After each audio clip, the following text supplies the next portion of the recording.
সকাল ৯টা অবধি জল থাকে। এই যে জল ভরা হচ্ছে, এই কিছু কিছু বোতল ভরে রেখেছে মা, আর এখানে বালতিতে ভরে রেখেছে। আমি তো কিছু করতে পারছি না, তাই জন্য বসে বসে দেখছি।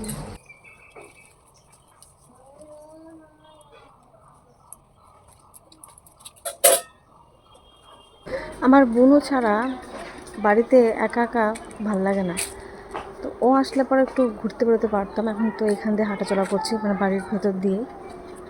বুনু, কখন আসবি তুই? কবে আসবি সেটা বল না।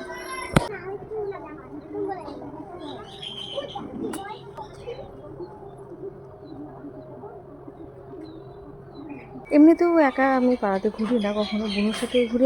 এখন পুরোপুরি আমি একা হয়ে গেছি, ভাল লাগছে না। কবে আসবে বোনু? তাড়াতাড়ি আয় না রে, তোকে ছাড়া ভাল লাগে না একটু।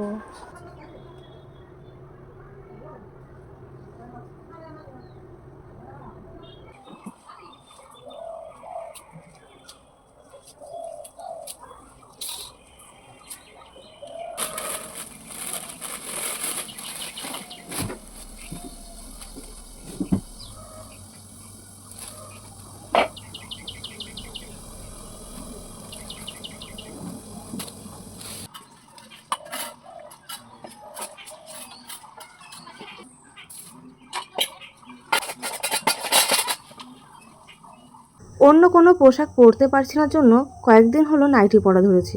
এর মধ্যে হাতে গোনা আমার ৩-৪টে নাইটি হয়েছে। তার মধ্যে একজন কমেন্ট করে বলেছে, এক নাইটি দেখতে ভালো লাগছে না, এটা নতুন নাইটি কেমন লাগছে বলো।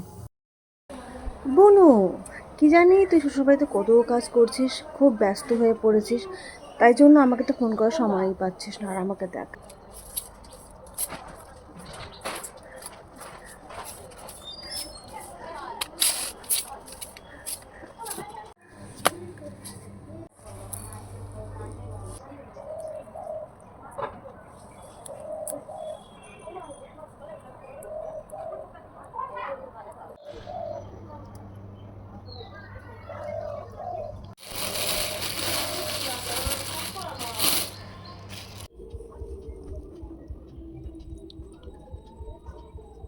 আমাদের বাড়িতে এই একটা আম গাছ, আর ওইখানে ছোট ছোট দুটো আম গাছ, এই 3টে আম গাছই আমাদের ফল দেয়। কিন্তু কালকে রাত্রে ঝড় হওয়াতে যতগুলো আম হয়েছিল সবই পড়ে গেছে। এই দেখো, এখানে একটা পড়ে রয়েছে, আর মা তো ঝাড় দিয়ে ফেলে দিয়েছে। বৃষ্টি শুরু হয়ে গেছে আর খুব মেঘ করেছে, এই যে। আর আমি এখানে দাঁড়িয়ে দাঁড়িয়ে বৃষ্টিটা একটু দেখছি। আমাদের এই ফটোটার সাথে কাঁচি সমেত এখানে রয়েছে। আমি শ্বশুরবাড়িতে আসার সঙ্গে সঙ্গেই দেখলাম ওইখানে ওইরকমভাবে পড়ে রয়েছে। ফটোটা ছিল এখানটায়। বরকে জিজ্ঞেস করলাম যে ফটোটা কেন ওখানে রয়েছে। বললো কি, কাটা চিন্তা ভাবনা করছিলাম, মানে 2 টুকরো করতে চাইছিল। তারপর আমি বললাম, তাহলে কাটলে না কেন, মানে 2 টুকরো কেন করলে না?